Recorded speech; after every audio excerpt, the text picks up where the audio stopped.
Bienvenidos a esta serie titulada Científicos Católicos Españoles, grabada en la Universidad Francisco de Vitoria y en la Universidad de Navarra. Con esta serie queremos rendir homenaje a todas esas figuras que, a través de sus contribuciones, hicieron posible un mundo mejor. La labor a lo largo de la historia de los científicos españoles, la mayoría de ellos católicos, ha sido impresionante. Y lo cierto es que no llegaremos a abarcarla en toda su profundidad. Hay algunos que no los vamos a poder incluir. Pero por lo menos sí que vamos a recorrer los más importantes, que van desde la Escuela de Salamanca, en los inicios de la modernidad, hasta la creación del CSIC, que fue creada por científicos católicos, incluso más allá, pasando por la etapa del Imperio Español, que durante el Imperio Español pues, encontramos personajes tan importantes como José de Acosta, Jerónimo de Allanz, Jorge Juan, Celestino Mutis.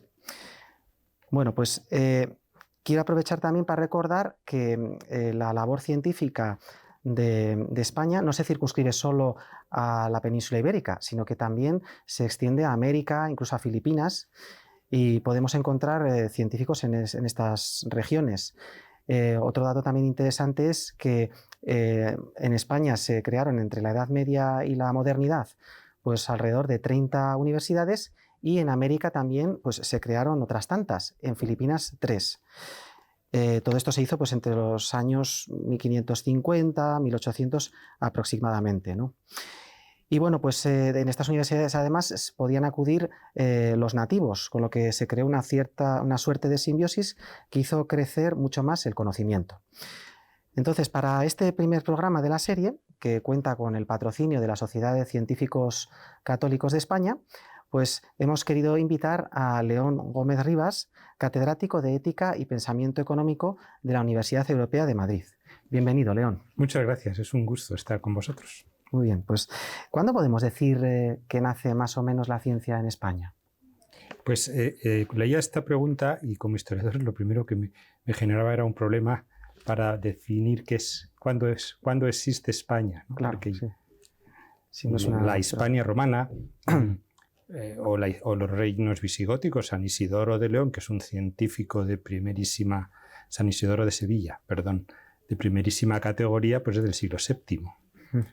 Y luego, por supuesto, toda la Edad Media hay que hablar de los conventos, que son unos lugares de ciencia, de conocimiento, y luego de las universidades, claro, que es la continuación natural. Sí, se siguió todo ese proceso, ¿no? Monasterios, universidades, sí. ¿No?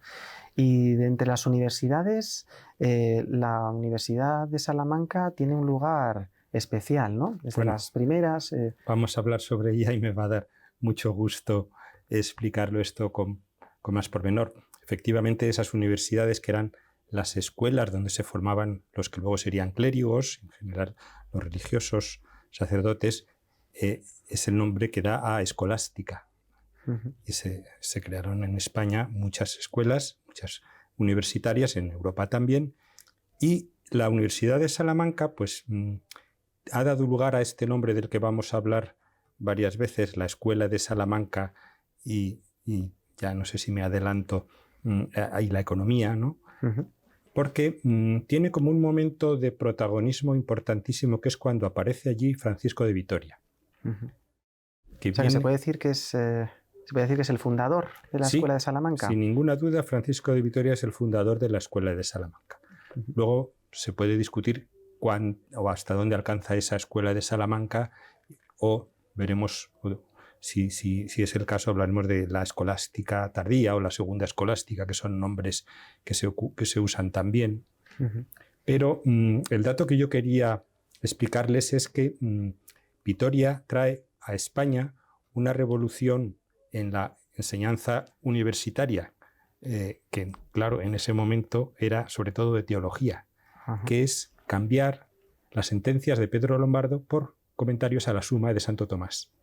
Eso es una cuestión importantísima, no solo para los teólogos, sino, pues hasta como vamos a ver, los comentarios que hace Francisco de Vitoria al precio justo vienen de sus comentarios a la Suma de Santo Tomás. O sea, que la economía también le debe mucho a esta renovación docente que hizo Francisco de Vitoria. Muy bien. Y otra pregunta, ¿cómo se interesó usted por la Escuela de Salamanca? ¿Qué camino recorrió? Porque claro, no es muy habitual Sí. recorrer este tema. Y hace 30 años o así o más que empecé a estudiar, no era tan habitual tampoco porque era un concepto menos conocido. Ahora mismo, y afortunadamente hay que decir que el concepto de Escuela de Salamanca está mucho más reconocido, no solo en ámbitos académicos, sino en ámbitos políticos, porque yo soy historiador, entonces mi origen es un historiador que hace una tesis sobre la España moderna, sobre el Perú. Por eso tengo cierto cariño al mundo iberoamericano, pero me pongo a dar clases de historia económica y de historia del pensamiento económico y hago una segunda tesis sobre la Escuela de Salamanca, en algo que luego comentaremos, que es cuál es su influencia sobre el pensamiento económico. Muy bien. Y sobre el tema de la Escuela de Salamanca, ¿cuáles son los principales contenidos? Es decir, ¿qué palos toca este movimiento? Por curiosidad, y es algo que un profesor a veces no debería decir, pero he mirado en la Wikipedia, ¿no? Que siempre le digo a mis estudiantes, bueno, mirad otra cosa. Sí. Pero hay que reconocer que esta voz está bastante bien estructurada, ¿no? Está bien recogido allí, ¿no? Y entonces ahí hay un esquema que lo estuve leyendo para anotarme pues a eso, algunas ideas para comentar, que empieza hablando de la teología. En el aspecto de la teología, la Escuela de Salamanca trata pues las cosas, digamos, básicas de esa ciencia sobre la gracia, las personas divinas, la salvación, el pecado, todo eso siguiendo la Suma de Santo Tomás. Y genera pues un corpus de pensamiento que además es particularmente interesante porque, lo que acabo de decir, surge en el momento de la Reforma Protestante, en el cual se están debatiendo estos temas sobre cuál es, pues eso, la fragilidad, el pecado, la gracia, el papel de las buenas obras, todo eso en teología. Sí. O sea, es una buena oportunidad para cuestionarse cosas, ¿no? También sirvió y para afrontar los problemas de la Europa de su momento. Claro. A Trento fueron muchísimos doctores que podríamos decir que ya se habían formado en la Escuela de Salamanca o en esta tradición de comentar la Suma y de estudiar la Suma de Santo Tomás. Muy bien.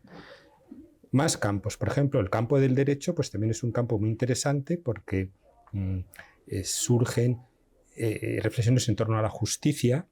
La justicia por ejemplo, Francisco de Vitoria escribió sobre los justos títulos. Estos son muy famosas unas relecciones sobre cuáles son los justos títulos para que los españoles vayan a América.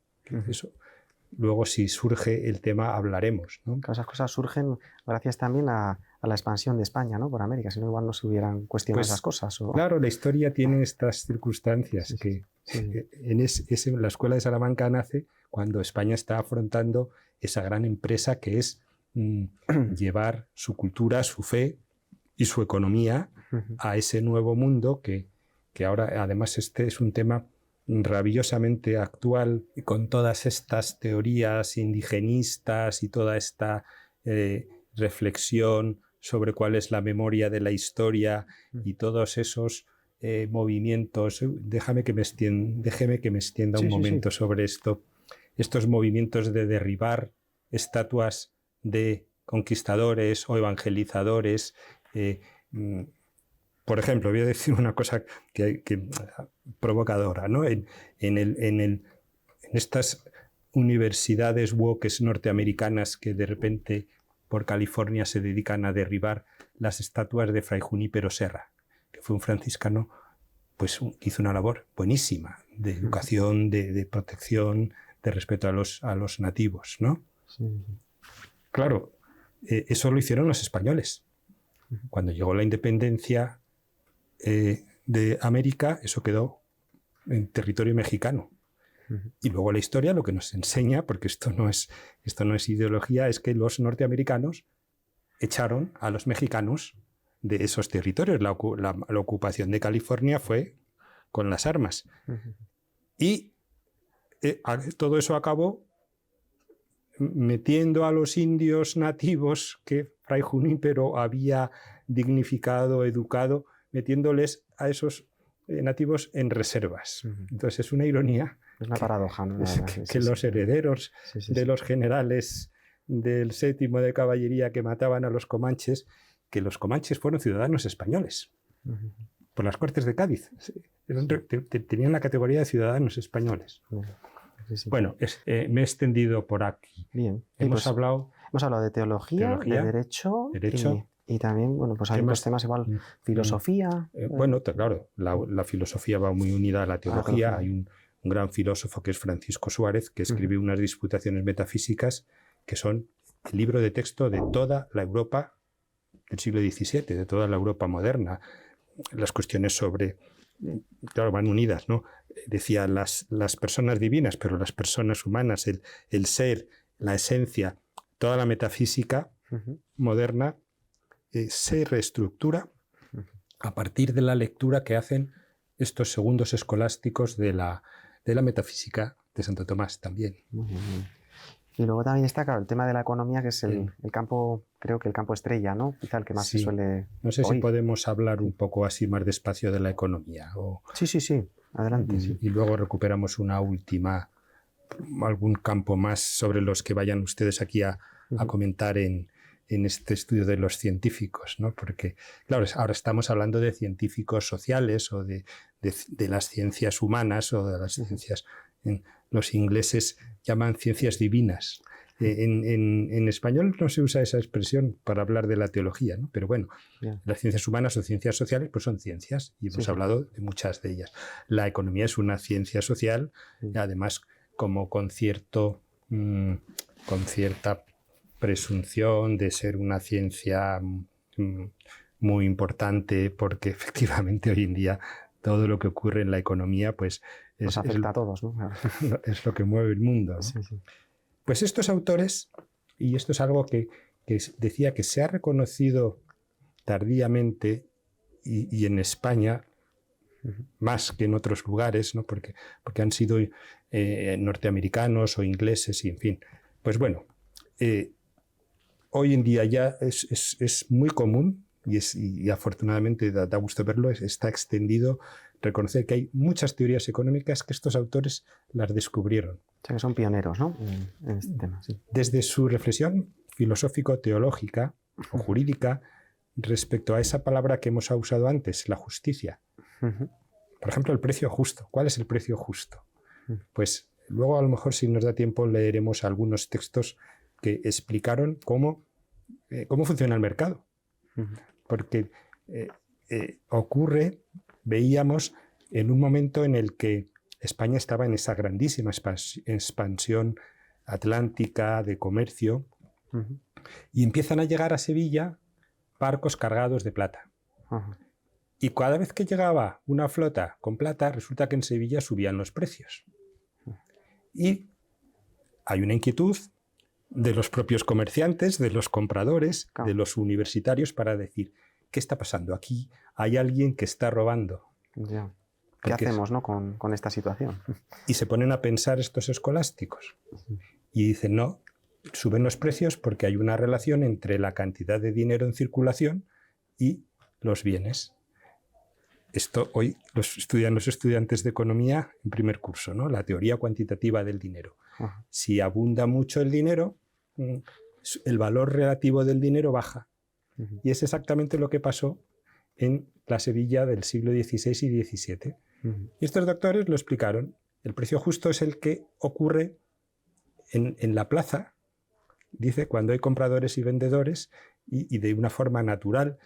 Usan una expresión que luego también, si nos da tiempo, estoy dejando muchas cosas para luego, que no sé si nos dará tiempo, siempre que haya una justicia moral. O sea, efectivamente, por ejemplo, ellos estaban en contra de los monopolios, usando esa palabra preciosa del castellano antiguo, los monipodios.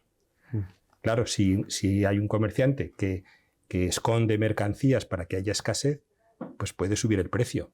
Pero eso no es una ley económica, eso es una corrupción económica, como otras muchas que denuncian y que siguen ocurriendo, ¿no? Entonces, esta teoría de los precios les lleva también a a reflexionar sobre otro concepto que en economía es muy importante, que es la teoría del valor, por qué valen las cosas. Y eso también pues, es un concepto que no podemos aquí explicarlo rápidamente, pero que proviene de ellos, ¿no? Este concepto, sí, que los precios dependen de esa idea de la abundancia o escasez de mercancías, pero también de compradores y de vendedores, y también de un concepto que Adam Smith se equivocó, aunque le había llegado la idea a través de los escolásticos, de un concepto que es el concepto de la utilidad. Hay un elemento subjetivo, y de nuevo, aunque sea un poco así, una clase de un profesor, es un concepto que la Escuela Austriaca de Economía lo ha asentado posteriormente, que es que el valor de las cosas depende de la apreciación que hagan las personas. Si ahora a todos nos da por llevar zapatos de X tipo, que el precio de ese zapato vale lo mismo que otro zapato, pero tiene una demanda enorme, pues el precio justo de ese zapato será el que la gente está dispuesta a pagar, que puede ser una locura. Sí. Estos escolásticos pero lo dijeron, es justo un precio, aunque de determinados bienes, claro, ellos por ejemplo sobre todo hablaban de elementos de lujo. Siempre que, es un precio justo siempre que la gente lo esté dispuesto a pagarlo por su voluntad. Muy bien. En cambio, en los medios en los bienes de consumo, tuvieron cuidado también en decir, ojo, hay algunos aspectos en los cuales hay que estudiar posibles tasas, y siempre esa referencia a la responsabilidad, al no hacer trampas. Sí, que estaba muy unida pues la economía que desarrollaban a la moral, ¿no? Por lo que se ve, o sea, todo muy interconectado. Esas dos palabras que he dicho son importantísimas, economía y moral. Sí. Y me gustará decir que, por ejemplo, Adam Smith, que es así como el creador del liberalismo hoy, del neocapitalismo, el malvado capitalismo, Adam Smith, que escribió La riqueza de las naciones, había escrito antes un libro que se llama La teoría de los sentimientos morales, en la cual explica esta importantísima relación entre la economía y la moral. Muy bien. Pues vamos a pasar también, nos ha hablado de economía, de ciencias experimentales, porque como bien ha dicho, las otras también son ciencias, pero ciencias experimentales tipo matemática, física, etcétera. ¿Hay alguna también aportación de la Escuela de Salamanca? De estos doctores, pues es muy famoso unas reflexiones que hizo un discípulo de Francisco de Vitoria que se llama Domingo de Soto sobre cuestiones físicas relacionadas con la gravedad, el estudio de lo que sería la aceleración producida por un cuerpo al caer. Todo eso luego tuvo consecuencias en las matemáticas. Los jesuitas fueron grandes matemáticos y grandes astrónomos. También astronomía, ¿no? Aportó a la astronomía. Sí. En Salamanca... El calendario gregoriano, alguna aportación sí que hizo, ¿no? Se le consultó a astrónomos de Salamanca. Debía haber una buena, subescuela de astronomía en Salamanca. Y en Salamanca, ahí, si visitan la universidad, que es una cosa que recomiendo vivamente que hagan, hay un dibujado, una cúpula celeste que se llama el cielo de Salamanca, que es un reflejo plástico muy bonito de cómo pues, estos autores estaban interesados por todo lo relacionado con el hombre. Muy bien. Y de personajes, nos ha hablado de Francisco de Vitoria, también ha mencionado Domingo de Soto, sí. Bueno, algunos, Suárez también ha comentado. Sí. ¿Puede decirnos algunos que destaquen? Esos tres nombres pueden marcar como los tres niveles. Primero Vitoria, que es ese primer fundador, que era un fraile dominico, que vivían en un convento que también recomiendo que se visite, San Esteban de Salamanca, y los primeros discípulos eran dominicos. Domingo de Soto era dominico.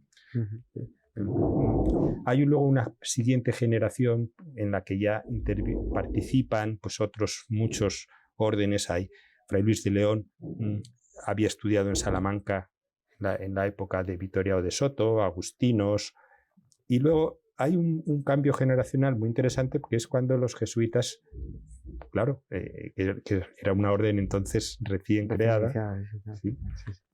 Pues empiezan a estudiar y adquieren, claro, los jesuitas adquieren tanta fortaleza que ellos generan sus propias universidades, sus propias escuelas de formación, sus propios colegios. Volviendo a Salamanca, todavía en un sitio quizás más preeminente que la antigua Universidad de Salamanca está el Colegio de los Jesuitas, que hoy es la actual Universidad Pontificia de Salamanca. Eso era un centro de formación, de estudios, donde estudiaban y enseñaban Francisco Suárez. Hay otros jesuitas pues, muy famosos como Juan de Mariana, que sí, luego hablaremos también si nos da tiempo, o Luis de Molina. Y claro, incluso la escuela de Salamanca no se circunscribe solo a Salamanca, digamos, se extiende un poquito más allá de Salamanca, y también al hilo de eso, ¿qué frutos dio? ¿En qué sitios pues se recibió de su...? Pues de una manera, diríamos, muy espontánea, los propios profesores van expandiéndose por todas las 30 universidades que había en esa España, que yo no me sé exactamente el sitio, y otras tantas que se van fundando en toda Iberoamérica. En algunos casos, además, con una competencia, sana competencia cultural. Sí, que se acababa de fundar la Universidad de Alcalá de Henares, que ahí hay como unas ciertas disputas entre tomistas y nominalistas, y luego se extienden por muchos territorios de lo que era el Imperio Español. En Bélgica está la Universidad de Lovaina, que estuvo mucho tiempo dirigida por jesuitas, formados bajo, ya no diríamos la escuela de Salamanca, porque, por ejemplo, en Roma, en el centro del Colegio de los Jesuitas de Roma, pues allí enseñaron profesores que habían estudiado en Salamanca. Claro, no podemos decir que eso sea escuela de Salamanca, ¿no? Ya, pero bueno, son los frutos que va dando, ¿no? Son unos frutos, y por eso que de ahí viene esa reflexión actual sobre si el nombre es Salamanca o Escuela Ibérica. No olvidemos que en ese momento España y Portugal están unidas. Claro. Y junto a Salamanca hay otra universidad importantísima, que es la de Coimbra. O Escuela Iberoamericana, por lo que decíamos, en el Perú, en Chile, en México, en Argentina, en Colombia. Y hoy en día, ¿quién está interesado? O sea, a día de hoy, ¿qué nos queda de la Escuela de Salamanca? ¿Quién está interesado especialmente? ¿Sigue sus pasos? Bueno, pues una primera respuesta sería esta que estamos teniendo nosotros, esta entrevista, claro. De hablar sobre la Escuela de Salamanca, que está muy bien, ¿no? Yo pensaría, en el mundo de la economía, que es el que conozco mejor, hay unos institutos, centros, o con la nomenclatura inglesa, think tanks, centros de pensamiento, que tienen el nombre de doctores de Salamanca. El Instituto Juan de Mariana, el Instituto o el Centro Diego de Covarrubias, y un Instituto Juan de Lugo, en España, ¿no? Que además tienen una faceta sobre ese encaje entre el pensamiento cristiano y el liberalismo económico. Pero es que en el mundo anglosajón y en el mundo centroeuropeo, por ejemplo, el Max Planck Institute, que es un centro de investigación alemana, están estudiando en la Escuela de Salamanca. Sí, Max Planck es de un centro de vanguardia. De vanguardia en las ciencias, en todas ellas. Pues están estudiando la Escuela de Salamanca. En Estados Unidos, muchas universidades le están prestando atención, se editan sus libros en inglés. Y así, una valoración personal sobre la Escuela de Salamanca, ¿qué podemos aprender de ella? A mí, en este momento complejo que vivimos en un mundo que a veces yo me siento muy constreñido por la crítica, estoy hablando de economía, ¿no?, al progreso y al desarrollo, y una especie de mala conciencia que tenemos sobre que estamos, no sé, como si faltando a la justicia, aparte de otras cuestiones sobre ese ecologismo a veces demasiado exagerado, que estamos destruyendo el planeta. En ese aspecto de las relaciones económicas, en ese aspecto de cuáles son las causas del progreso y de la riqueza de las naciones, a mí me gusta ver que estos doctores no le tenían miedo a la riqueza. El progreso es bueno. Utilizarla bien, ¿no? Claro. Justamente, A los pobres, claro que hay que ayudarles, pero lo primero que hay que hacer es conseguir que trabajen. Ajá. Hay que animar a que los empresarios produzcan esa riqueza que a veces en ámbitos, por supuesto, que no son respetuosos con las creencias cristianas, pero también en las propias iglesias cristianas a veces condenamos la riqueza, que eso daría mucho para hablar, ¿no? Ya, desde luego, sí, sí, sí. Bien, pues para terminar, una última pregunta. La economía, pues a veces tiene mala prensa, ¿no? Entonces, ¿qué hace falta para lograr una visión positiva de la economía, a su juicio? Podríamos hablar muchísimo, pero retomo cosas que he podido repetir anteriormente, que es el no tener miedo al desarrollo económico, que estos autores de Salamanca no lo tuvieron. Eran muy positivos, ¿no? Y comprendieron que ese proceso de globalización no era una especie de actitud injusta, siempre que usemos esa palabra, ¿no? Las cosas se hagan sin dolo o engaño, como eran unas palabras de Francisco de Vitoria. Y eso les permitió desarrollar unos principios de teoría económica y hacer ciencia económica que todavía hoy siguen siendo válidos. Que podríamos decir que todo eso pues es una forma de reconocer otra cosa que hoy en día estamos aburridos de escuchar, como si todos los católicos hubiesen sido gente ignorante, y no, la ciencia en Europa avanzó gracias en esta y en otras áreas a muchísima gente que, creyendo en Dios, pues claro que buscaba un mejor progreso y un mejor conocimiento. Efectivamente, sí.